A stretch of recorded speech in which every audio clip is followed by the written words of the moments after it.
और दिल्ली से बड़ी खबर मिल रही है, आपको बता दें उत्तराखंड कांग्रेस के उम्मीदवारों को लेकर Delhi Congress central election committee की आज बैठक है, जिसमें हरीश हरक रणजीत रावत की सीटों पर फैसला होगा। कांग्रेस की 17 सीटों पर उम्मीदवारों के नामों का ऐलान बाकी है।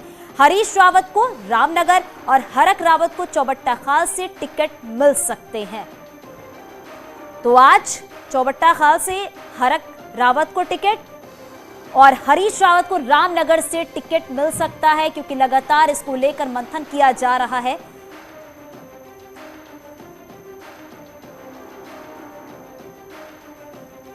और इसी खबर में बातचीत करने के लिए हमारे सहयोगी दीपांकर हमारे साथ जुड़ गए हैं। दीपांकर, क्योंकि लगातार बैठकों का दौर जारी है और 17 सीटों पर उम्मीदवारों के नामों का ऐलान बाकी है। हालांकि यह भी कहा जा रहा है कि हरक सिंह रावत, हरीश रावत और साथ ही साथ जो एक और नाम बचे उसको लेकर चर्चा की जा रही है कि किसे कहां से टिकट दिया जाए। अब देखना यह होगा कि बैठक में क्या कुछ होने वाला है। दीपांकर,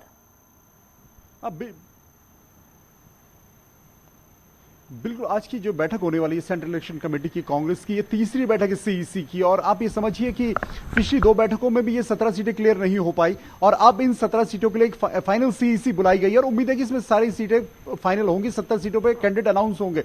लेकिन सबसे अहम बात है कि इन 17 सीटों में जो 3 सबसे महत्वपूर्ण नेता हैं, हरीश रावत, हरक सिंह रावत और रणजीत रावत। हरीश रावत के बच्चे क्या इलेक्शन लड़ेंगे, क्या हरीश रावत किस सीट से इलेक्शन लड़ेंगे, हरक सिंह रावत क्या इलेक्शन लड़ेंगे, उनकी बहू किस सीट से इलेक्शन लड़ेंगी, रणजीत रावत क्या रामनगर से इलेक्शन लड़ेंगे या रामनगर से हरीश रावत इलेक्शन लड़ेंगे, इसको लेकर अब पेच फंसा हुआ है। तो बड़े नेता कहां से इलेक्शन लड़ेंगे, क्योंकि हरीश रावत को यह माना जा रहा है कहीं ना कहीं अंदर खाने कि अगर यहां पर कांग्रेस के विधायक चुनकर आते हैं तो वो मुख्यमंत्री पद का चेहरा हो सकते हैं। और अगर सही सीट का चुनाव यहां पर नहीं हुआ तो कहीं ना कहीं पेच फंस सकता है। वही यही स्थिति हरक सिंह रावत के सामने भी है कि चुनाव लड़ना और न लड़ना, और लड़ेंगे जिस सीट से लड़ेंगे, अगर जीतकर आते हैं तो फिर उनकी पोजीशन क्या होगी कांग्रेस में। तो बहुत कुछ है। तो अब आज कांग्रेस के प्रदेश अध्यक्ष ने कल जिस तरीके का बयान दिया था कि हमने रणनीति के तहत ये 17 सीटें रोकी हैं, तो वो क्या रणनीति है, क्या वो प्लान है, वो आज साफ हो जाएगा। जी दीपांकर, क्योंकि बैठक होनी है, बैठक कितने बजे होगी, उस बैठक में कौन कौन शामिल होंगे, जो तमाम दिग्गज है वो कौन कौन होंगे जिस बैठक में होंगे?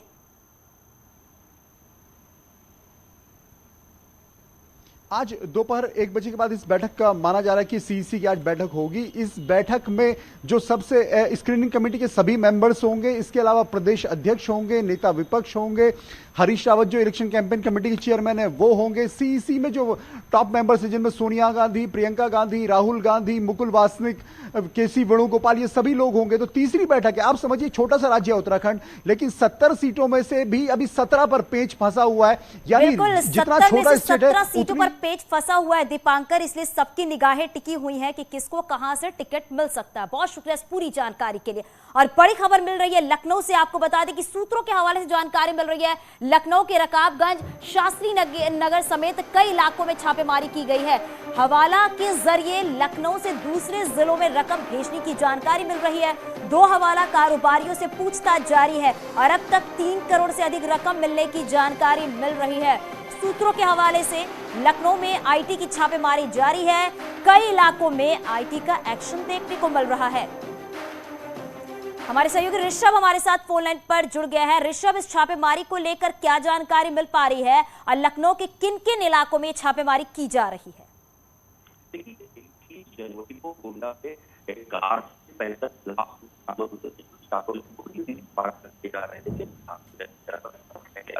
जब इनकम टैक्स आगे इस बात पर हो पाएगी हवाला रकम और जा रही थी पैसा इससे बड़ा इसके बाद इनकम की टीम ने लखनऊ से नगर इलाकों में करीब 6 स्थानों पर इनकम टैक्स ने छापेमारी की और इनकम टैक्स सूत्र पे कंफर्म कर रहे हैं। उसके मुताबिक 2 हवाला कारोबारी की 3 करोड़ रुपए बिल्कुल ऋषभ, ये देखना होगा कि जो छापेमारी चल रही है उसके बाद क्या कुछ और जानकारी निकल के आती है। आप बने रहिएगा, इस खबर पे नजर बनाए रखिएगा। बहुत शुक्रिया इस पूरी जानकारी के लिए।